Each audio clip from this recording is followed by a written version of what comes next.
નમસ્કાર ખેડૂત મિત્રો, હું રમેશ રાઠોડ, વિષય નિષ્ણાત પાક સંરક્ષણ કૃષિ વિજ્ઞાન કેન્દ્ર ગીર સોમનાથ. ખેડૂત મિત્રો, અત્યારે શિયાળુ ઋતુનો અગત્યનો પીરિયડ ચાલી રહ્યો છે અને આમ જોઈએ ગુજરાતની અંદર અને આખા દેશની અંદર ખૂબ મોટા પ્રમાણમાં ઘઉંનું વાવેતર થાય. કહેવાય કે આ ધાન્ય વર્ગનો ખૂબ અગત્યનો પાક છે અને આમ તો રોજિંદા જીવનની અંદર ખાવા માટે આપણે આનો ઘઉંનો ખૂબ ઉપયોગ કરતા હોઈએ. શિયાળુ ઋતુની અંદર અત્યારે જે ઘઉંનું વાવેતર છે એની અંદર ઘણી બધી સમસ્યાઓ પણ છે. ઘણી જગ્યાએ વાવેતર પૂર્ણ થઈ ગયા છે. ઘણી જગ્યાએ જે આ વર્ષે ચોમાસાનો કમોસમી વરસાદ લેટ પડવાને લીધે અમુક ટકા વિસ્તારની અંદર વાવેતર પણ બાકી છે અને ઘણી જગ્યાએ 1 મહિનાથી લઈને 45 દિવસ સુધીના ઘઉં પણ થઈ ગયા છે. એટલે અલગ અલગ પરિસ્થિતિ પ્રમાણે, અલગ અલગ વિસ્તાર પ્રમાણે ઘઉંનું વાવેતર અને ઘઉંનો પીરિયડ પણ છે. મિત્રો, આજે મેં તમને જે વાત કરવી છે એ ખૂબ અગત્યની છે, મહત્વની છે. એટલા માટે મહત્વની છે કે જો આ વિડીયોની અંદર જે હું વાત કરવાનું છે એ 5 ભૂલો, ઘઉંની અંદર જો આ 5 ભૂલમાંથી કોઈ પણ ભૂલ આપણે કરીએ તો એનું ખૂબ માઠું પરિણામ ઉત્પાદનની અંદર આપણે ભોગવતા હોઈએ. ઘણી જગ્યાએ ઘઉં આપણને ખૂબ સારા લાગે, જ્યારે આપણે જોતા હોઈએ ત્યારે ઘઉંનો વિકાસ, વૃદ્ધિ બધું સારું લાગે, પણ આ જે અગત્યની ભૂલો છે એ સમયે જો એ ટ્રીટમેન્ટ ન કરીએ અથવા એ વસ્તુનો ઉપયોગ ન કરીએ તો એનું માઠું પરિણામ જ્યારે આપણે ઘઉં કાઢીએ ત્યારે ઉતારાની અંદર દેખાતું હોય. ઘણી વખત એવું થતું હોય કે આ વીઘે આપણે 50-60 મણ થશે આમ જોઈને, પરંતુ જ્યારે પાકે ત્યારે એમ થાય કે આ તો 30 મણ જ છે. તો આ જે ઘટાડો થાય છે એ શેના લીધે થાય છે? એની જે ભૂલો છે એ 5 કઈ ભૂલો હોઈ શકે, એને કઈ રીતના આપણે કયા પ્રકારની માવજત કરીને એ ભૂલોને સુધારી શકીએ એની આ વિડીયોની અંદર સવિસ્તારથી વાત કરવી છે. મિત્રો, વિડીયો શરૂ કરવું પહેલાં આપ સર્વને ખાસ વિનંતી કે આપ આ ચેનલની અંદર નવા હો તો આ ચેનલને સબસ્ક્રાઇબ કરી લો, ઘંટડીના બટન ઉપર ક્લિક કરો, ઓલ નોટિફિકેશન આવી જશે, તમામ પ્રકારના વિડીયો તમને મળતા થઈ જશે. ત્યારબાદ વિડીયો ગમે તો એને લાઇક, અંગૂઠાના નિશાન ઉપર આપી દેજો અને આ વિડીયો બીજા મિત્રોને શેર પણ કરી દેજો. મિત્રો, ખાસ કરીને ઘઉંની જ્યારે વાત કરતા હોય તો આમ તો કોઈ પણ ખેતી જે છે એ કુદરત આધારિત કહેવાય, કારણ કે કુદરતી જે પરિબળો છે એ ખેતીની અંદર ખૂબ મોટા પ્રમાણમાં કામ કરતા હોય. એની અંદર જે મોટા ભાગની વસ્તુઓ છે એ આપણે કુદરત ઉપર આધાર રાખવો પડતો હોય. આપણી જમીન છે, પાણી છે, આબોહવા છે, આ મહત્વના પરિબળો છે. તમારી જમીનની પ્રત કેવી છે, કેવી જમીન છે, એના આધારે તમારું ઉત્પાદન નક્કી થતું હોય. પાણી કેવું છે, પાણીની અવેલેબિલિટી કેવી છે. ત્રીજું છે વાતાવરણ. કુદરતી વાતાવરણ જો અનુકૂળ રહે આ પાકોની અંદર, ઠંડી પડવાના સમયે ઠંડી પડે, ગરમી પડવાના સમયે ગરમી પડે તો પાકનું ઉત્પાદન પૂરું લઈ શકાય. એટલે એક તો વાતાવરણીય જે પરિબળો છે એ ખૂબ મહત્વનું ભાગ ભજવતા હોય. પછી આપણી જે મહેનત અને આપણી જે ટ્રીટમેન્ટ છે એ અગત્યનું એની ઉપર કામ કરતું હોય. જે વસ્તુ ખાસ કરીને આપણા હાથમાં હોય અને ઘઉંના ઉત્પાદનમાં શરૂઆતનો જે 1 મહિનો છે, હજી ફરી વાત કહું, સાંભળી લેજો, શરૂઆતનો 1 મહિનો એટલે શરૂઆતના 30 દિવસ ઘઉં માટે ખૂબ અગત્યના છે. અને આ 30 દિવસમાં જ આપણે મોટાભાગની જે કાળજીઓ લેવાની છે એમાં ઘણી વખત આપણા પ્રસંગો આવતા હોય, સારા નરસા પ્રસંગો હોય, આપણે ક્યાંય જવાનું હોય, પ્લાનિંગ હોય, તો એ બધું જ બાજુ ઉપર મૂકી અને ઘઉં જ્યારે આપણા વાવી દઈએ ત્યારથી લઈને 1 મહિના સુધીનો એટલે કે 30 દિવસના પીરિયડમાં જેટલી ટ્રીટમેન્ટ, પાણી આપવાનું, ખાતર આપવાનું, સ્પ્રે કરવાનું, એ બધું જ આપણે મિત્રો નિંદામણ નિયંત્રણ કરવાનું, આટલું જ જો આપણે 1 મહિનાની અંદર કરી લઈએ તો ઘઉંને ઉત્પાદનની અંદર ખૂબ સારો એવો ફાયદો થાય ને સારું ઉત્પાદન લઈ શકીએ. પરંતુ આ 1 મહિનો, શરૂઆતના મહિનામાં જો આપણે થાપ ખાઈ જઈએ અને મેં કીધું એમ જો ભૂલો કરી દઈએ તો એ ભૂલો આપણે પાછળની અવસ્થામાં 4 મહિના પછી પાકતા ઘઉંની અંદર ઉત્પાદન સ્વરૂપે એટલે કે ઉત્પાદનના ઘટાડા સ્વરૂપે આપણને પાછી મળતી હોય. તો મારી ખાસ વિનંતી છે કે આ વસ્તુને સમજવાની કોશિશ કરીએ અને પહેલો મહિનો ઘઉં માટે જે અગત્યનો છે એને ખૂબ સારી રીતે ટ્રીટમેન્ટ કરીએ. અમુક ખાસ કરીને નાની જે વસ્તુઓ છે એ ધ્યાને રાખવી જરૂર છે અને એને 5 મુદ્દાની અંદર જે 5 ભૂલો છે એમાં પહેલી ભૂલ છે ઘઉંમાં પિયત આપવાનું. ક્યારે પિયત આપવું જોઈએ? શરૂઆતમાં હું તમને થોડીક માહિતી આપી દઉં કે પહેલાં ઘઉં આપણે કોરામાં વાવી દેતા હોય, ત્યારબાદ ઉપર પાણી આજ વાવ્યા હોય તો આજને આજ અથવા તો કાલે સવારે પાણી આપણે આપી દેતા હોય. પછી ઘણા લોકો 4-5મા દિવસે બીજ વાણતા હોય અને પછી અથવા તો અત્યારે ભેજની અવસ્થામાં ઘઉં કોરામાં વાવીને પાણી આપીને પછી આપણે ખેંચાવા દેવાતા હોય.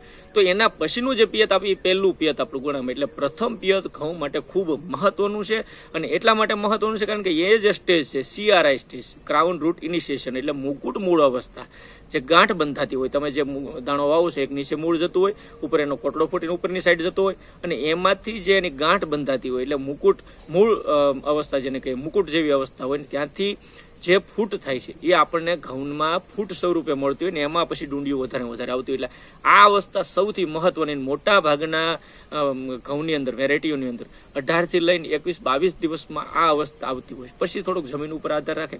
તમારી કાળી અને ઘાટી અથવા વધારે ભેજ સંગ્રહ શક્તિ મધ્યમ કાળી જમીનો હોય તો એને પિયત થોડુંક આપણે 2-5 દિવસ મોડું આપવાનું હોય. આછી જમીન હોય, રેતાળ જમીન હોય, ભેજ સંગ્રહ શક્તિ ન કરતી હોય તો આપણે થોડુંક 2 દિવસ અગાઉ પિયત આપવાનું. પણ પિયતનો જે ગાળો છે પેલું પિયત એ આમ જનરલી નક્કી કરીએ તો 18 થી લઈને 22-25 દિવસના પીરિયડમાં આપવાનું હોય. આછી જમીન હોય તો 18-19-20 દિવસે આપી ગયો, અને થોડીક ભેજ સંગ્રહ શક્તિ વધારે કરતી હોય તો આપણે 22 થી 25 દિવસમાં પિયત આપી શકીએ. એટલે પહેલું પિયત CRI સ્ટેજે, ક્રાઉન રૂટ ઇનિશિયેશન સ્ટેજે, મુકુટ મૂળ અવસ્થાએ આપવું જોઈએ. જો નહીં આપો તો આના લીધે 36% જેટલો ઉત્પાદન અંદર સીધો ઘટાડો ખાલી એક અવસ્થા, આ અવસ્થામાં ફૂટ નહીં થાય એટલે તમારું ઉત્પાદન સીધું જે આવતું હોય, મેં કીધું ને 100 મણ આવતું હોય તો એમાં 36 મણ ઘટવાની શક્યતા છે. એટલે આ એક પહેલું પિયત. અને પહેલી ભૂલ જે ખેડૂત મિત્રો કરતા હોય, પિયત ઘણા અગાઉ આપી દે છે, 10-12-15 દિવસમાં જ પિયત આપી દે. તો મિત્રો એટલું બધું અગાઉ પિયત આપવાને લીધે પણ ઘણું નુકસાન એ થાય, ઘણી વખત ઘઉં પીળા પડી જાય. બીજું એ થાય જે ફૂટ થવી જોઈએ, ભેજ સતત રહેવાને લીધે ફૂટ ન થાય, એટલે એને જે ખેંચાય છે પીરિયડ, આપણે કીધું ને પહેલા 1 તારીખે વાવેતર કર્યું, 1 થી લઈને 18 તારીખ સુધી આપણે પિયત નથી આપતા. ત્યારબાદ જે પિયત આપી તો એ મુકુટ મૂળ અવસ્થાના મૂળ બેસવાની કે મૂળ ફૂટવાની જે અવસ્થાઓ છે એ અવસ્થા આવવા દેવી પડે. વહેલું પિયત આપવાથી નુકસાન થાય, ઘણી વખત મોડું પિયત આપી જાય, એ સમય નીકળી જાય, 30-35 દિવસે પિયત આપે સીધું, તો પણ નુકસાન થાય. એટલે જે યોગ્ય સમય છે, ખેતીની અંદર સમયનું ખૂબ મહત્વ છે, અને યોગ્ય સમયે કરશો ટ્રીટમેન્ટ એનો તમને ફાયદો મળતો હોય. તો આ એક ખાસ કરીને ધ્યાને રાખવાનું છે. મેં કીધું એમ આછી રેતાળ જમીન હોય, ભેજ સંગ્રહ શક્તિ ન કરતી હોય તો એની અંદર આપણે 18 દિવસ અથવા 18 દિવસના 1-2 દિવસ પહેલા પણ પિયત આપી શકીએ. ઘાટી જમીન છે, કાળી જમીન છે, મધ્યમ કાળી જમીન છે, ભેજ વધારે સંગ્રહ શક્તિ કરતી હોય તો 22 થી લઈને 25 દિવસે પિયત આપવું જોઈએ. દિવસો તમારે ગણવાના છે. જનરલી આજ વાવેતર કર્યું છે તો બીજવાણી જો છો, એ તો બીજા-ત્રીજા દિવસે જ્યારે પાણી આપો છો ત્યારથી લઈને આપણે દિવસોની ગણતરી પણ મિત્રો કરી શકતા હોય છે. ઘણા બધા મિત્રોના પ્રશ્ન હોય છે કે ભાઈ ક્યારે દિવસો ગણવા, પીરિયડ કયો ગણવો. તો આ પીરિયડ મારા દ્રષ્ટિએ ખૂબ અનુકૂળ છે કે આજે 1 તારીખે વાવેતર કર્યું, 3જી કે 4થી તારીખે ફરી પાછું બીજવાણો છો, તો વચ્ચેનો ગાળો જો આપ લઈ શકશો તો ખૂબ સારી રીતે આપણે એને દિવસોની ગણતરીનું પણ કેલ્ક્યુલેશન મિત્રો કરી શકતા હોય. અને આ અવસ્થા મેં કીધું મુકુટ મૂળ અવસ્થાએ પિયત આપવું જોઈએ. એટલે પહેલો પોઈન્ટ છે પિયત ક્યારે આપવું, અને પિયત મહત્વનું ખૂબ અગત્યનું છે. બીજું છે ખાતર. એની અંદર ખાસ કરીને યુરિયા ખાતર. હવે ઘણા બધા મિત્રોના પ્રશ્નો હોય પાણી પહેલા આપવું કે પાણી પછી આપવું. તો આપણે એક સ્પષ્ટ ભલામણ છે, આછી રેતાળ જમીન હોય, જો ભેજ સંગ્રહ શક્તિ ઓછી હોય એવી જમીનોમાં આ પિયત આપીને પછી યુરિયા આપો તો તમને અનુકૂળ રહેશે. પરંતુ જ્યાં કાળી જમીન છે, ખૂબ ભેજ સંગ્રહ શક્તિ વાળી જમીન છે, એકવાર પાણી આપી દઈએ અને પાણીની પછી 5 દિવસ સુધી ખેતરમાં જવાની પરિસ્થિતિ જ નથી, પગ ખૂતી જાય છે, તો એવી જમીનોમાં ખાસ કરીને આપણે ભલામણ એ પણ કરી શકીએ કે આગળના 1-2 ક્યારામાં યુરિયા એની સાથેના જે પણ ખાતરો આપણે ભલામણ અગાઉ કર્યા, ઝીંક સલ્ફેટ છે અથવા હ્યુમિક 98% વાળું છે, તો એને આપી ગયો અને પાછળ પિયત આપો તો પણ વાંધો નથી. પણ એ કાળી અને મધ્યમ કાળી કે ભેજ ખૂબ સંગ્રહ શક્તિ કરતી હોય એવી જમીનોમાં તો ખાસ કરીને આ બંને મેં જેમને કીધું હલકી જમીન અને ભારે જમીનમાં આપવાની પરિસ્થિતિ યુરિયા પિયત આપીને યુરિયાનો ડોઝ આપવો જોઈએ. અને વિઘાટી 16 ગુઠાના વિઘાટી જનરલી 16 થી લઈને 18 કિલો જેટલું આપણે યુરિયા મિત્રો આપવું જોઈએ. ઝીંક સલ્ફેટ 33% વાળું 2 કિલો આપવું જોઈએ, અને હ્યુમિક 98% છે 200 ગ્રામ જેટલું 1 વીઘાની અંદર આપી અને આ ટ્રીટમેન્ટ ખાતરની એટલે પોષણ, કારણ કે રૂટ ફૂટી ગયા હવે એને પોષણ જોઈશે, તો પોષણ પણ બીજો મુદ્દો અગત્યનો જે એ ભૂલ થતી હોય તો ભૂલ સુધારી લે. ત્રીજી વસ્તુ છે માઇક્રોરાઇઝા. અગાઉ પણ મેં વાત કરી દીધી, માઇક્રોરાઇઝા ખૂબ અગત્યનું છે. અલગ અલગ ફોર્મની અંદર, લિક્વિડ, પાવડર અથવા દાણાદાર ફોર્મની અંદર પણ માર્કેટની અંદર મળતા હોય. તમે જે પણ સારી સ્ટાન્ડર્ડતાવાળા માઇક્રોરાઇઝા ખરીદી અને ઘઉંની અંદર મિત્રો વાપરવાનો આગ્રહ રાખજો. ઘઉંમાં ખાસ કરીને મેં કીધું 20-21 દિવસના સમયે જમીનમાં પૂરો ભેજ હોય ત્યારે આપણે માઇક્રોરાઇઝા વાપરીએ. ઘણા બધા મિત્રો યુરિયા ખાતર સાથે મિક્સ કરીને માઇક્રોરાઇઝા વાપરતા હોય તો તાત્કાલિક અસરથી વાપરવું હોય તો કોઈ વાંધો નથી, પરંતુ એને ખાસ કરીને સલ્ફર અથવા તો ફોસ્ફરસ સાથે મિક્સ ન કરવું, એટલે ઝીંક સલ્ફેટ સાથે મિક્સ ન થાય અથવા DAP સાથે મિક્સ ન થાય, કાળજી લઈએ. અને યોગ્ય રીતે અથવા પિયતની અંદર પણ મિત્રો તમે આપી શકો તો માઇક્રોરાઇઝા આ સ્ટેજે આપવાથી ખૂબ સારો ફાયદો થશે મૂળના વિકાસમાં. મૂળને જે ફોસ્ફરસ, કારણ કે આ ઘઉંના પાકને ફોસ્ફરસની જરૂર વધારે છે, તો ફોસ્ફરસની અવેલેબિલિટી વધારવામાં, ફોસ્ફરસ એના સુધી પહોંચાડવામાં અને છોડને આપવામાં ખૂબ અગત્યનો ભાગ ભજવશે. એટલે માઇક્રોરાઇઝા ખાસ મારી દ્રષ્ટિએ ઘઉંની અંદર 1-2 વીઘામાં ખતરા માટે પણ આપવું જોઈએ. આ ત્રીજી ભૂલ જે નથી આપતા અને એનું પરિણામ ઘણી બધું ઉત્પાદનમાં. ચોથી જે ભૂલ છે મેં અગાઉ પણ વાત કરી દીધી, ઝીંક સલ્ફેટ યુરિયાની સાથે મિક્સ કરીને વાત.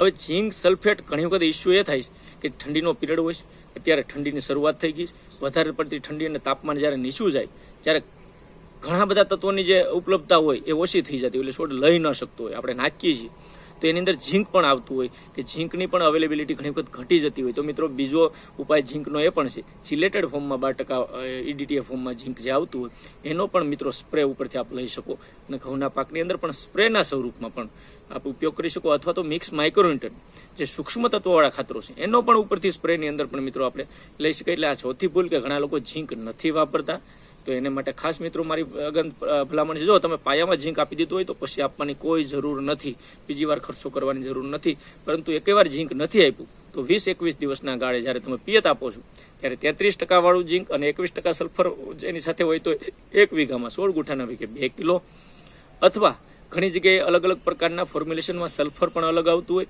અને ઝીંક પણ અલગ ફોર્મની અંદર આવતું હોય, એ પણ મિત્રો આપ વાપરી શકો, એમાં કોઈ ઇસ્યુ નથી. પણ ઝીંક ઘઉંના પાકની અંદર ખૂબ અગત્યતાવાળું છે અને એનો આખી ઝીંકની મહત્વ સમજાવતો વિડીયો પણ આ ચેનલની અંદર ઉપલબ્ધ છે મિત્રો. એ કદાચ તમને ખ્યાલ ન હોય તો જોઈ લેજો.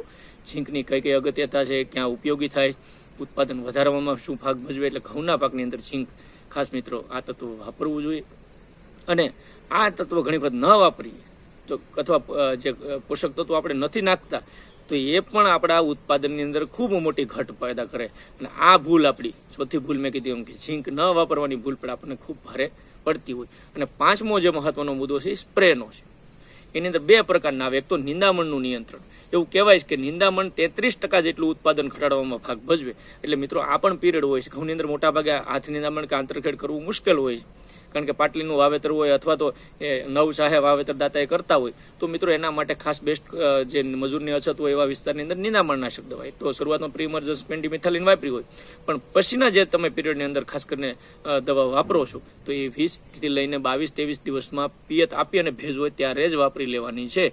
એટલે નિંદામણનો આ સ્ટેજે કંટ્રોલ કરી લેશો, છેલ્લે સુધી ઉત્પાદનમાં ક્યાંય નિંદામણનો નહીં નડે. ને અત્યારે તો લાંબા પાનવાળા અને ગોળ પાનવાળા બંનેના મિશ્રણયુક્ત જે દવાઓ છે એ ખાસ કરીને ક્લોડિનોફોપ અને મેટસલ્ફ્યુરોન આ બંનેના કોમ્બિનેશનવાળી દવાનો પણ ઉપયોગ કરી અને નિંદામણનો નિયંત્રણનો સ્પ્રે ખાસ આ સ્ટેજે કરવાનો છે. અને એની સાથે સાથે એ સ્પ્રે કર્યા પછી ઘઉં ઘણી વખત થોડાક પાછા પડતા હોય, સેજ પીળાશ પડતી હોય તો એના લીધે સ્પ્રે જે કરવાનો આવે એ પહેલો સ્પ્રે વોટર સોલ્યુબલ ખાતરની અંદર 19-19-19 અગાઉ પણ ભલામણ મેં ઘણી વાત કરી, 19-19-19 એક પંપની અંદર 100 ગ્રામ અને તેની સાથે મિક્સ માઇક્રોન્યુટ્રન ગ્રેડ 4 20 ગ્રામ આ બંનેનો સંયુક્ત સ્પ્રે આ સ્ટેજ એટલે 1 મહિના સુધીની ટ્રીટમેન્ટમાં આ સ્પ્રે કરવા છે. એટલે 5 અગત્યની બાબતો મેં અહીંયા વાત કરી. એની અંદર પિયત, ખાતરનો ડોઝ એટલે પોષક તત્વોની વાત થઈ, એની અંદર માઇક્રોરાઇઝાની વાત થઈ, એની અંદર ઝીંક સલ્ફેટ જેવા અગત્યના તત્વોની વાત થઈ, અને 5મી વસ્તુ હતી નિંદામણના નિયંત્રણ માટેનો સ્પ્રે અને ખાસ કરીને વોટર સોલ્યુબલ અથવા તો સૂક્ષ્મ તત્વોના ખાતરનો સ્પ્રે. આ 5 વસ્તુની કાળજી લઈએ તો મને લાગે ઘઉંનું બમ્પર અને સારામાં સારું ઉત્પાદન લઈ શકે. તો મિત્રો મને લાગે કે આ પ્રકારની કાળજી આપ લેતા હશો. જો ન લેતા હોય કે ભૂલ થતી હોય તો આ ભૂલને સુધારવા માટે આ વિડીયોનો ઉપયોગ કરી અને આપ આપણી ખેતીને સમૃદ્ધ કરો એવી આશા સાથે મારી વાણીને અહીંયા જ વિરામ આપું. ફરી પાછા મળશું એક નવા વિષય સાથે, નવી માહિતી સાથે. ત્યાં સુધી જોડાયેલા રહેજો. આપ સર્વે મિત્રોનો વિડીયો પૂરેપૂરો જોવા બદલ ખૂબ ખૂબ આભાર, ધન્યવાદ. Thank you.